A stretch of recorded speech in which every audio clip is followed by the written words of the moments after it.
soaring above downtown Chicago, is the tallest hotel and residential building in North America. But keeping the residents safe is a major challenge. Chicago is prone to some of the most powerful winds on the planet, and a huge tornado could hit any day. Tornadoes will create the most violent weather on the planet. Monster twisters have struck nearby before. Now experts are warning that Chicago could be next. Downtown Chicago is likely to be hit by a major tornado. Building a residential skyscraper that could withstand such a destructive force seemed impossible. So how did they do it? Welcome to our penthouse. We go inside Chicago's Trump Tower to discover how engineers built this tower to be indestructible.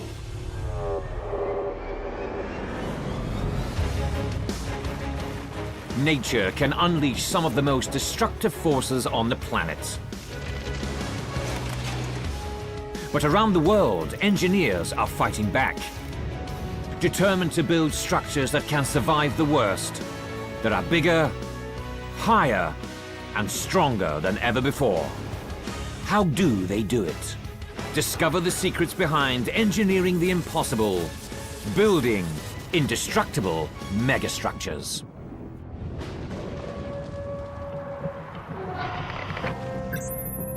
Chicago, Illinois. With 2.7 million residents, is the third most populated city in America, and home to one of the busiest commercial districts in the world. Dominating the city's skyline is one of America's engineering marvels, the Trump Tower.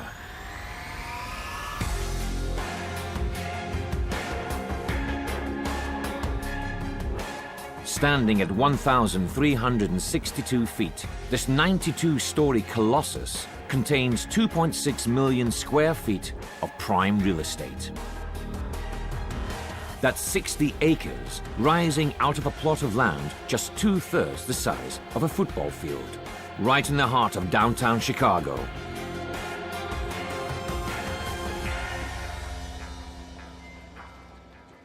The tower was once the brainchild of business tycoon and TV celebrity Donald Trump. Back in 2000, Trump dreamt of owning the biggest hotel and residential building in the United States. But on finding his perfect location, he soon realized he had a problem. Trump wanted to build a showpiece tower 13 times taller than the existing building. His vision encompassed having the highest apartment in the whole of the USA, luxury living for his guests, and permanent residence. But when engineers studied the plot, they discovered that, although it was long enough, it was extremely narrow. Compared with surrounding towers, the width seemed almost unworkable. Trump's 92-story masterpiece would have to be incredibly slender. And that was where the challenge began. For any high-rise in Chicago, strong winds are a problem. At 1,400 feet, wind gusts often exceed 75 miles per hour, generating forces of 65 pounds per square foot. This can cause some towers to sway by as much as 6 feet, but Trump's 92-story tower would sway even more. And Trump's tower will be a home, not an office block. Feeling seasick is not an option for high-paying residents.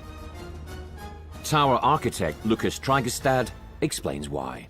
In a residence, you want the building to be stiffer. You may be sitting down, you may be sleeping, and that you'd be less tolerable for any movement or sway in the building.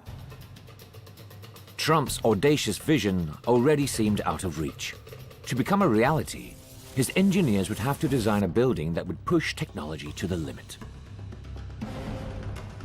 How could they construct a steady tower of this height on such a tiny plot of land?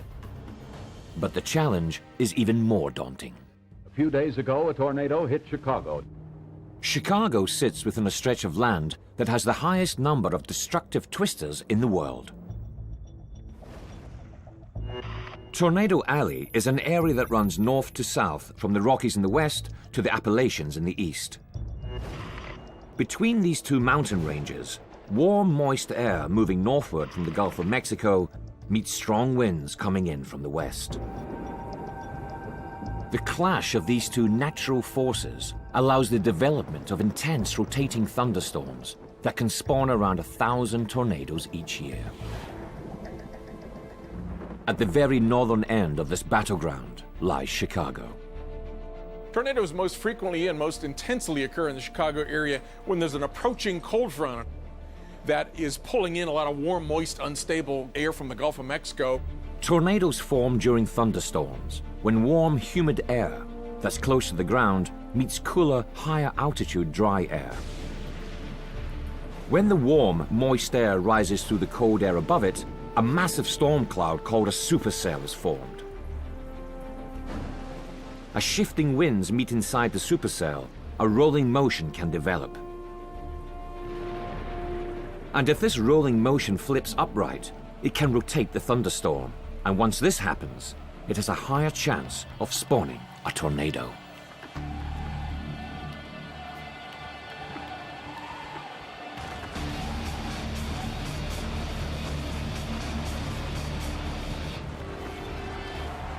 Inside the twisters, the wind can reach speeds of up to 300 miles per hour. Tornadoes will create the most violent weather on the planet. We're talking winds in some instances that have been clocked at roughly 300 miles an hour. And in August 1990, 300-mile-an-hour winds came within just 40 miles of downtown Chicago when the Plainfield tornado devastated the area.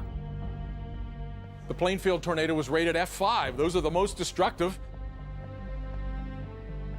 Its deadly path of destruction left 29 dead, 350 injured, and $165 million of damage. And another F5 tornado is long overdue. There hasn't been a tornado in the metro area that's been of significance literally in decades. So it could happen truly any season. Donald Trump needs his dream tower to stand firm in the face of this incredible force. It seems like an impossible challenge for designers and construction workers. From the time the cement hits the water, we had 90 minutes to get it to the tower itself and get it unloaded. The tallest and most slender tower of its kind, the highest home in the USA, with less than 4 inches sway in the highest winds.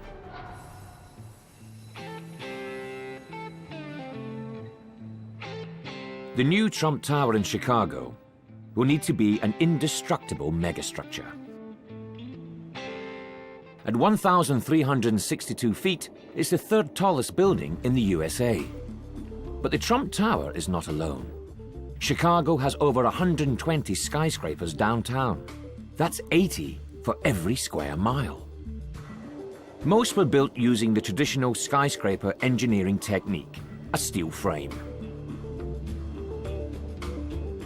Back in the 1920s, there was a revolution in construction. When engineers turned away from traditional brick to construct around frames of strong and lightweight steel, they found they could build taller than ever before. And so, the skyscraper was born. But Trump's engineers designed a tower that would become the first in almost a century to turn its back on a steel spine, and for two very good reasons.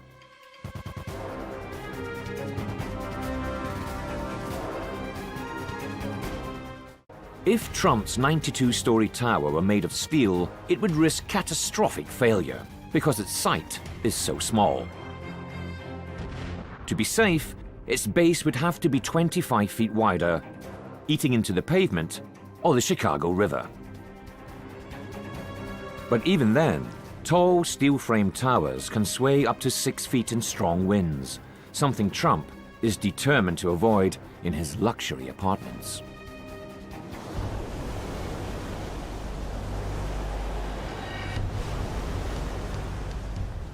With the steel frame impossible, Trump's engineers came up with a daring new solution.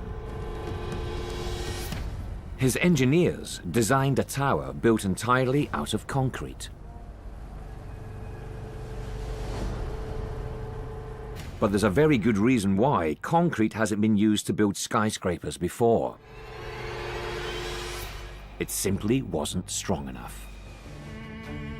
If the engineers are to deliver Trump's dream, they would have to find a way to push the capabilities of concrete beyond anything before.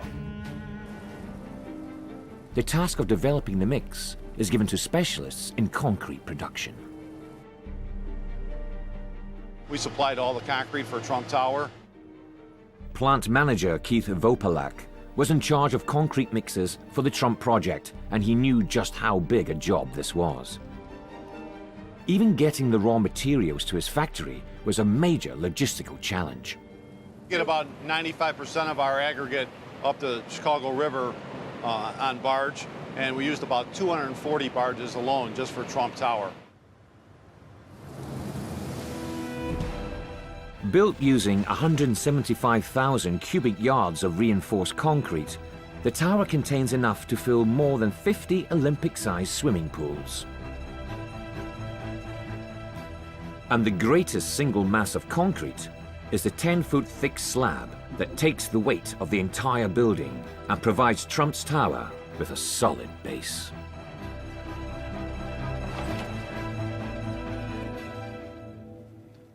I'm now in lower level 4 of the Trump Tower. Lower level 4 is where the mat foundation of the Trump Tower is. The mat foundation is 5,000 cubic yards of concrete that distributes loads from the core of the building to the caissons. The caissons are 57 concrete columns that connect the tower deep into the bedrock. But these foundations were so vast that simply pouring the concrete required a huge logistical operation. One of the major challenges in pouring the mat foundation was just the pure size of the pour. Over 22 hours, we poured 5,000 cubic yards of concrete. It was the largest single concrete pour ever in the USA. To make matters worse, it was impossible to mix such a staggering quantity of concrete on site. So the specialists had to mix the concrete at their factory 3 miles away and transport it to the tower at breakneck speed. If the engineers were going to pull it off, they would have to break records. From the time the cement hits the water, we had 90 minutes to get it to the tower itself and get it unloaded. A few minutes late, and the concrete would be useless. It's quite a challenge considering the high strength and the high volume we had to deal with as far as downtown traffic and all the other variables that come into play. The factory's trucks hold just under 9 cubic yards of fresh concrete. That meant over 600 round trips through downtown Chicago inside 22 hours just to pour the foundation. It was a mammoth undertaking. But the foundations were just a start. Overall, it would take a mind-boggling 20,000 truckloads of material to build the tower. Between them, the drivers covered 60,000 miles, more than twice the distance round the world. From the very beginning, Trump's tower was breaking records.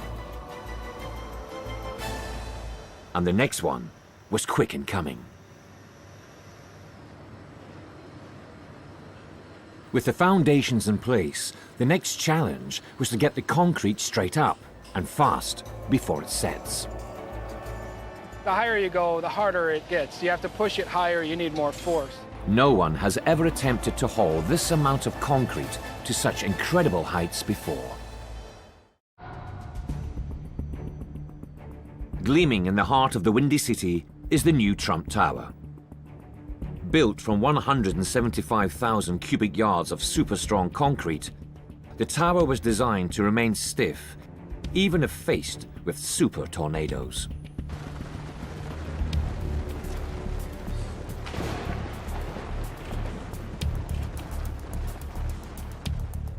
But there is more to the tower's stiffness than its unique concrete. Inside the structure is an ingenious design hidden from the outside world that helps keep the tower standing strong. At the heart is a giant central core comprised of a series of thick concrete walls. They stiffen the Colossus from top to bottom. The core of the building actually can be thought of as the spine of the building. The spine of the building, or the core, is what gives it all its strength and stability, as well as transfers gravity load from the top of the building down to the foundation. But the core doesn't work alone. The designers realized that it would require additional structural stiffening, and the solution came from one of the oldest and most dramatic architectural features in history: the flying buttress.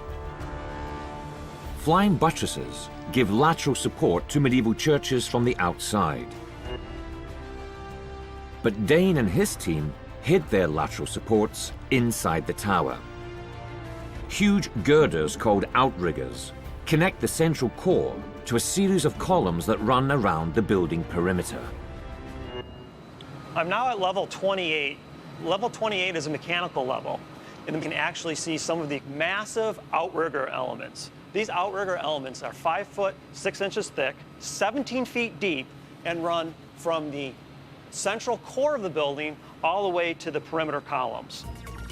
These giant outriggers require one of the strongest concrete mixes in the world. A typical concrete would be 3,000 or 4,000 pound per square inch compressive strength.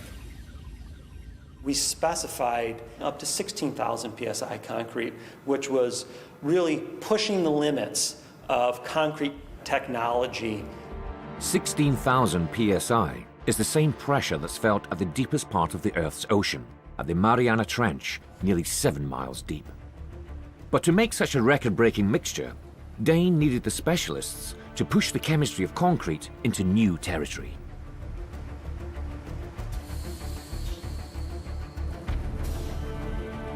From their high-tech control rooms, technicians at the concrete specialists in Chicago designed 4 top-secret and brand-new mixes.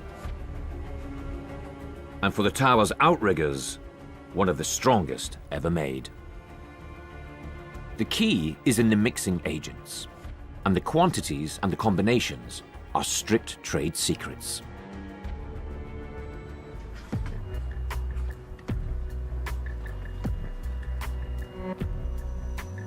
But having designed a structure built with a material that could provide unparalleled strength and stiffness, the construction workers faced a problem no one had ever had to deal with before: how to get tons of freshly mixed concrete up an ever-increasingly tall tower before it's set. Faced with finding a solution was construction manager Brett Szabo. First started looking at Trump Tower. We had to start investigating how are we going to pump it up there. I mean, physics, the higher you go, the harder it gets. You have to push it higher, you need more force. The traditional method of getting concrete up high is to hoist it up in buckets. But with the tower relying on unprecedented quantities of concrete, the traditional technique was simply not fast enough. So Brett had to find another way. So this is the concrete pump that we use at Trump Tower. So this is what pumps the concrete all the way up to the top from the ground level where we put the concrete in.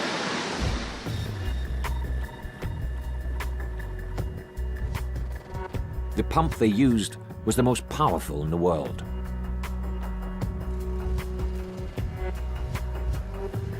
At 680 horsepower, nearly as much as a Formula One racing car, this machine enabled engineers to force 6,000 pounds of concrete per minute through 1,700 feet of piping. And the concrete structure brought an added benefit. Using 720 million pounds of high-strength concrete meant that the architects could plan for thinner floors and unobstructed exterior walls, giving unrivaled space and amazing views to the tower's residents. So this is a typical guest room. One of the advantages we have in designing in concrete is that we're able to achieve a floor-to-ceiling height of 10 feet, but yet your floor-to-floor height is much more diminished. So we're able to get many more floors than the overall height that we have. But 10-foot windows adds up to a lot of glass. Bad news for a building in the firing line of killer twisters. I mean, it's very possible if the tornado is strong enough and you're near a window, it shatters, that you could be literally pulled right out of a building.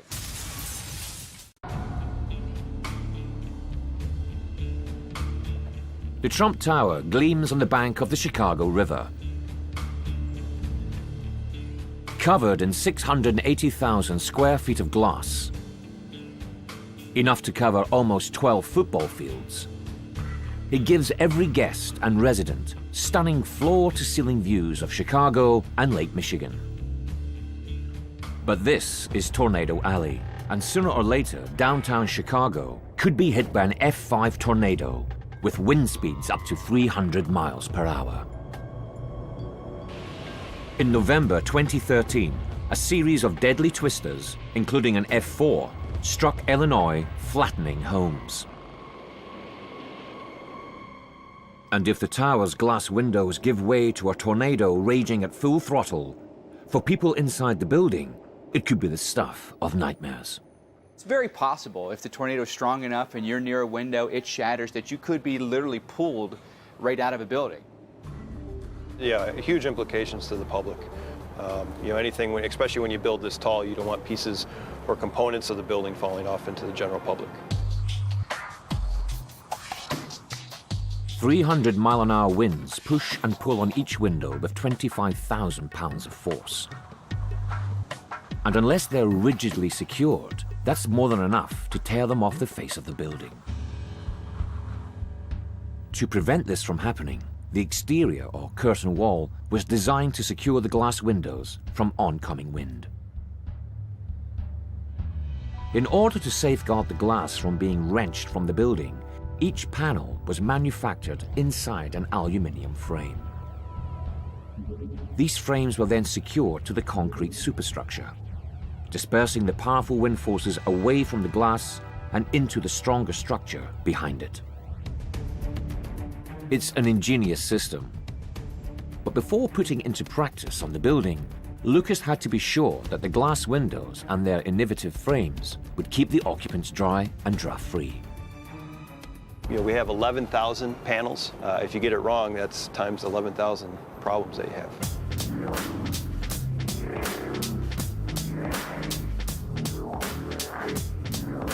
The glass was put to the test at a site in Miami, under the watchful eye of Chief Engineer George Dotzler. For more than 40 years, George's laboratory has simulated some of the worst possible weather conditions to test the curtain walls of world-famous buildings. Today, they're doing what's called the dynamic water infiltration test, checking resistance to a combination of heavy rain and high winds. George and his team unleash nature's worst on a 2-story section of the framed glass panels. We have these 2 large Pratt & Whitney R2800 engines. We put them in front of the wall with a spray rack behind it, and we run it for 15 minutes. That's a dynamic water infiltration test. During the test, highly trained engineers carefully monitor the efficiency of the glass panels. If the glass frames deform or even a drop of water seeps through, the curtain wall fails and has to be redesigned. Sometimes it's something as simple as the hardness of a gasket or the size of the bulb of the gasket. Little things like this can lead to huge consequences for air leakage or water leakage.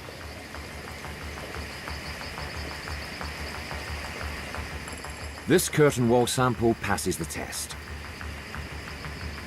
But making the cladding safe is not just about testing. Once Trump Tower's windows had been proven safe, 11,000 specially designed wind and rainproof panels had to be installed by hand.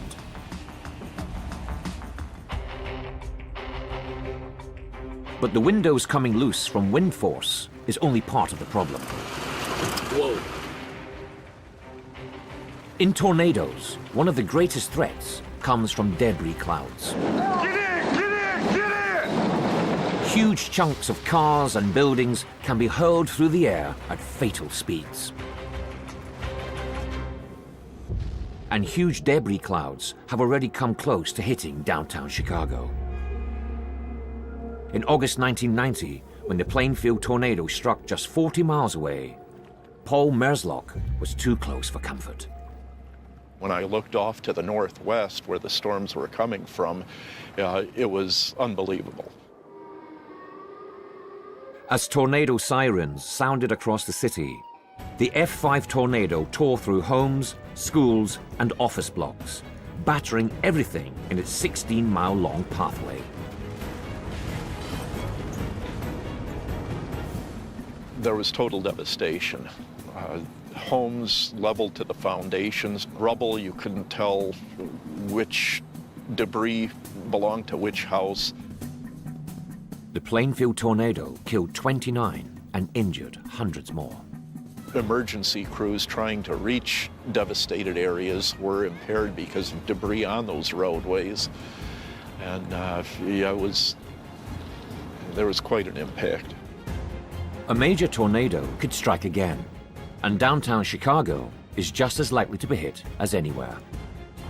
How could the tower's engineers be sure that the 680,000 square feet of glass wouldn't be shattered in a debris cloud? We do have heat-strengthened glass, which is actually twice as strong as a typical glass, and that's part of the process in the glass making that they do. The key to super-strength glass is the manufacturing process. The panels are put inside a huge furnace and heated to 1,150 degrees Fahrenheit. That's as hot as volcanic lava. After being coated in a metallic film inside and out, the strengthened glass is now strong enough to withstand up to half a ton of debris being hurled at high speeds. Encasing a building in such a huge amount of glass creates an ongoing issue for the tower's maintenance teams. Kenneth Heronzi is the tower's director of engineering. So in a perfect scenario, it would take approximately 2 straight months of cleaning the tower to get the entire job done. And cleaning a high-rise in Chicago is a dangerous job. You're right in nature's path, and if the weather suddenly turns, you could be in serious trouble. Just as when this window cleaning platform became unhinged after being suddenly hit by a 40-mile-an-hour gust of wind.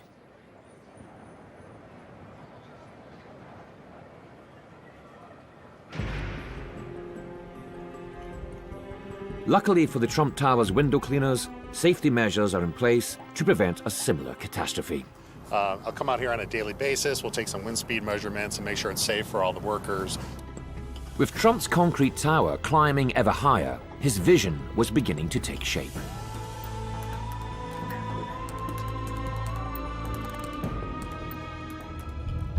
But building in the face of strong winds is a huge challenge for construction workers who have to battle the Chicago weather from dizzying heights. It's nasty out there. In the Windy City, Trump's tower was designed with cutting-edge innovations to keep it standing firm in the face of extreme winds and super twisters.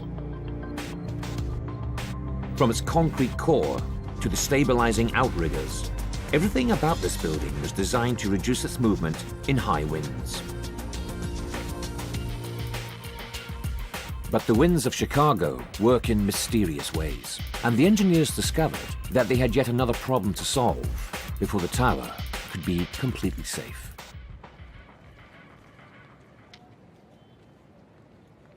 The concentration of skyscrapers in downtown Chicago creates artificial canyons that channel any wind coming into the city. The problem for Trump's tower was that it sat at the center of a crossroads. So it got a triple hit, strong winds from 3 directions. The wind tunnel tests showed that despite the use of super stiff concrete, in a worst-case scenario, Trump's tower could be critically damaged.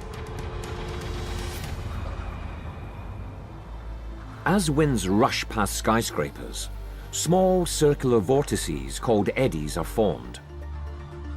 These powerful whirlwinds create intense areas of low pressure that can suck the tower sideways, causing it to sway.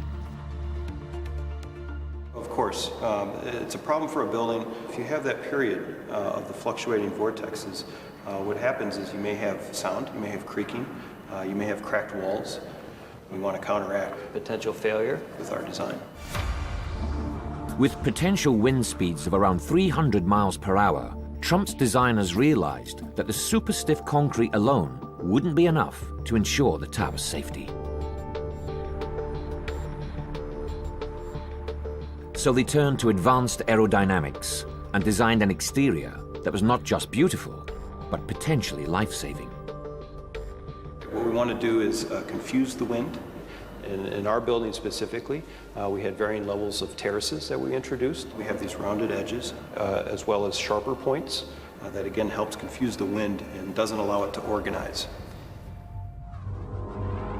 By creating curved edges and setbacks in the building, the wind is broken up, and powerful vortices are not able to form.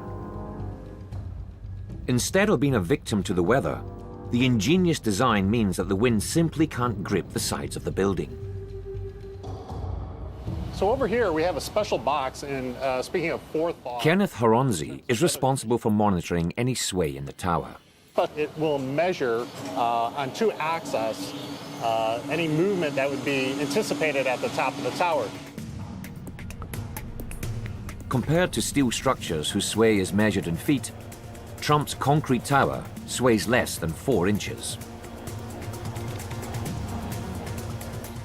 But if we get into any extreme weather where we have a large storm or something coming through, the forethought is that if we saw any movement here at the tower, this box would send a signal to the controller and say, hey, we need to slow down the elevators to about 50%, just to ensure safe, reliable operation. Chicago's frequent thunderstorms bring lightning, and lots of it. The tower is struck up to 100 times each year.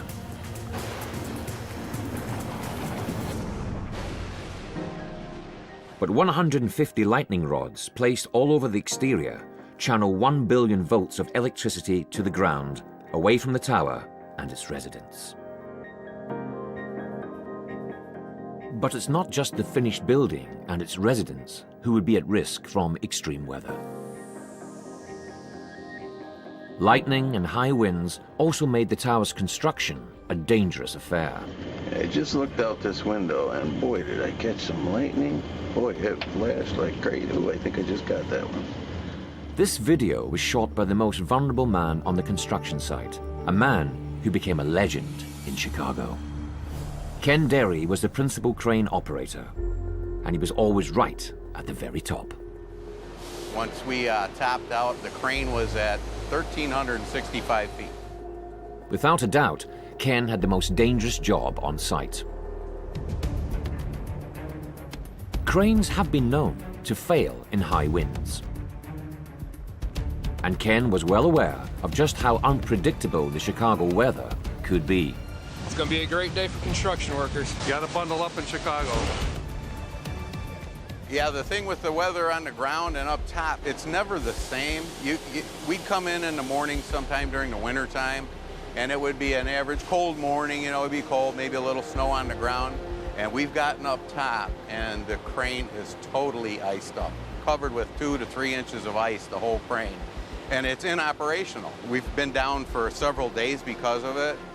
But as this is Chicago, the most frequent problem is high winds. Here in the city of Chicago, the highest you're supposed to be able to operate a crane is 45-mile-an-hour winds. I've seen 70-mile-an-hour winds. We've had to stop work because of the high winds. Over 1,000 days on the job, Ken lifted hundreds of thousands of pounds of material to dizzying heights, yet he still found the time to document his experiences. From his front row seat inside the tower crane, Ken had unparalleled views of Chicago.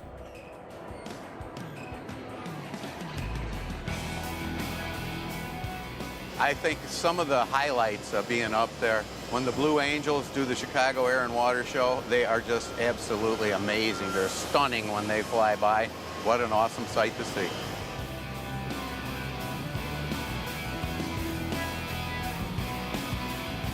As Trump's ambitious vision is taking shape, the luxury real estate goes on the market. Welcome to our penthouse. And at the top is someone's future home. The highest apartment has awesome views and a price tag to match. The Trump Tower in Chicago is a true marvel of architectural design and engineering. Built on a tiny plot, in a material never before used for a structure of this height, and able to withstand some of the strongest winds on the planet. I can personally tell you, in the event of a severe storm, this is the tower I want to be in. In January 2009, the final piece of the tower, its 230-foot spire, was set in place. 3, 2,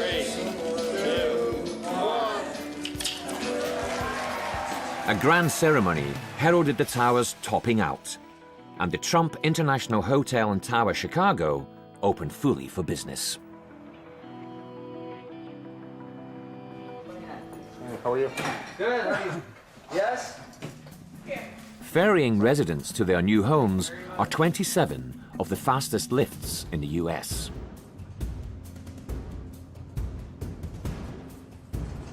Have a good day. Powered by gearless motors, the cars can move at speeds up to 18 miles per hour, reaching 90 floors in under a minute.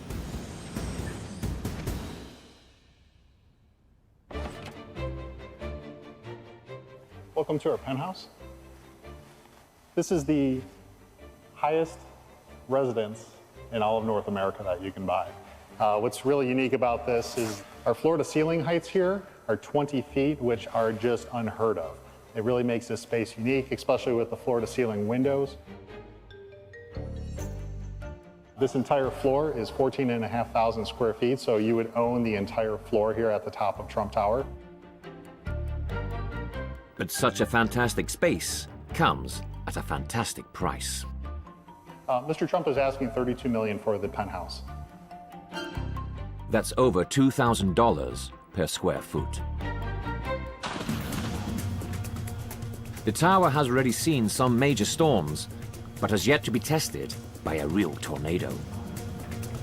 Some researchers predict that rising world atmospheric temperatures could lead to ever more extreme weather conditions.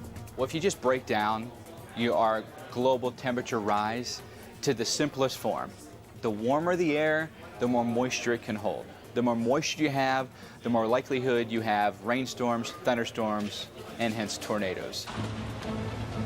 Though there is no conclusive link between global warming and tornadoes, the largest twister ever recorded struck in 2013. On the 31st of May, a 2.5-mile-wide tornado hit El Reno in Oklahoma.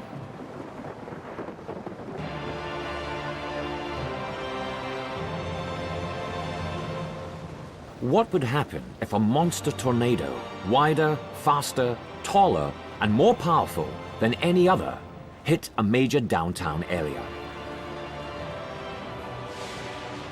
I think if you were to get, at some point, a mega tornado, a 10-mile wide tornado, to most of us that's inconceivable. What happens if that goes right through a major metropolitan area like Chicago?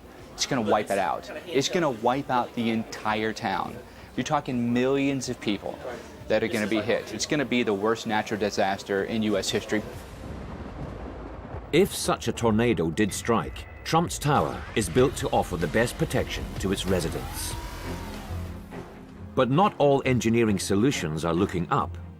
Some engineers are digging down into the ground to protect homes from super twisters, like this forward-thinking design currently in development. If wind speeds indicate an approaching tornado, the homes use hydraulic lifts to retract into an underground bunker. But with demand for high-rise living still on the increase, the groundbreaking features seen on Trump's Tower the concrete spine, advanced aerodynamics, and modular glass curtain wall are already allowing engineers to scale even higher and into the face of even stronger winds.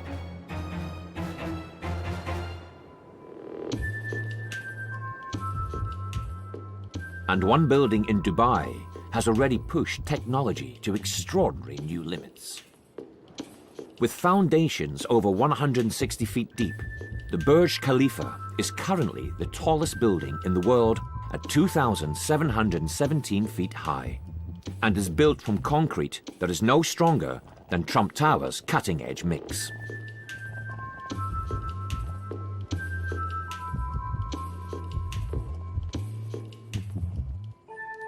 But to build even higher, engineers of the future will have to find new ways to push concrete technology even further. Already, ultra-high performance concrete is being tested, made by packing incredibly fine aggregates with ground steel fibers. It is achieving almost double the strength of the concrete used in Trump Tower. In the future, there is little doubt that the Trump International Hotel and Tower Chicago will be seen as a pioneer, a brilliant design that showed the way in building indestructible megastructures.